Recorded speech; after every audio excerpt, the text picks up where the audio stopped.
হয়ে বেঁচে থাকার থেকে ওসমান হাদির মতো 2 মিনিট জীবন নিয়ে বেঁচে থাকা বেশি সম্মানের। আপনি চাইলে ওসমান হাদি হইতে পারবেন না, আমি চাইলে ওসমান হাদি হইতে পারবো না। উনি বাংলাদেশকে ইনসাফের পথে নিয়ে যাইতে চাইছে। আমরা ব্যক্তি স্বার্থে, দলীয় স্বার্থে, সিটের স্বার্থে, ব্যবসায়িক স্বার্থে, একটা টিভি চ্যানেল পাওয়ার জন্য, একটা গরুর হাটের জন্য, একটা বাজারের ইজারার জন্য, একটা থানা কমিটির জন্য, একটা জেলা কমিটির জন্য, ইউনিয়ন সভাপতি হওয়ার জন্য নিজের মেরুদণ্ড বিক্রি করে দিয়ে আমরা সেবাদাস হয়ে থাকতে চাই। রাজনৈতিক দলগুলো দলীয় হয়ে গিয়েছে। আমরা আওয়ামী লীগের সাথে এখন সবাই পরকিয়া করি। বিশ্ববিদ্যালয়গুলোতে এসে আওয়ামী লীগ এখন মিছিল করে, মিটিং করে। গত 17 বছর আওয়ামী লীগ সেবা নিয়েছে আওয়ামী লীগ নামে, এখন সে হয়েছে আওয়ামী লীগের শিক্ষক, তকসুর বুদ্ধিজীবী, সাংস্কৃতিক কর্মী, নাট্যকর্মী। ফ্যাসিস্টের কোন ধরনের বাংলাদেশে কোন স্পেস হবে না, সে যেই নামেই থাকুক না কেন।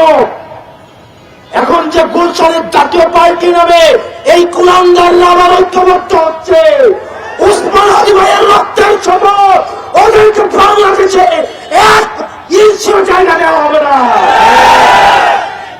আমার ভাই ওসমান হাদির রক্তের শপথ এই বাংলাদেশে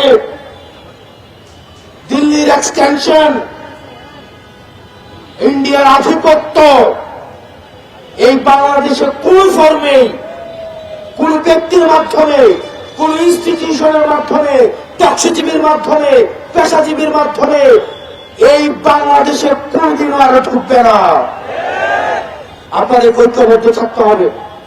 আপনি নানা মতের হইতে পারেন, নানা পথের হইতে পারেন, আপনি ডানপন্থী, বামপন্থী, মধ্যপন্থী, আপনি যেই পন্থী হন না কেন, আমাদের একটা জায়গায় আমাদের এক হইতে হবে। আমরা এইখানে যারা আছি আমরা হচ্ছে বাংলাদেশ পন্থী।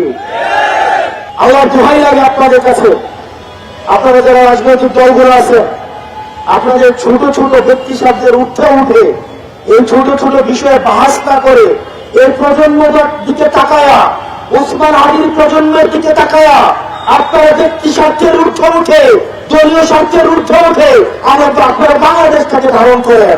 কারা কারা ইন্ডিয়ার সেটেলমেন্টে এসে ক্ষমতায় যেতে চায়, কারা কারা আমেরিকাকে মেনটেন করে, চীনকে মেনটেন করে।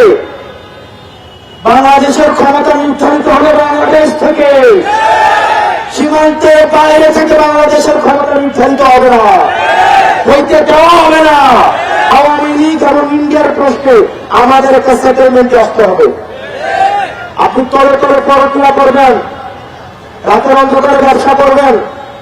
আওয়ামী লীগের সাথে কার কার ব্যবসা ছিল আগে আমরা জানি না, কিন্তু ভোটার যত ভোটার আসতেছে আমরা তার সাথে আন্তরিকতা করতেছি।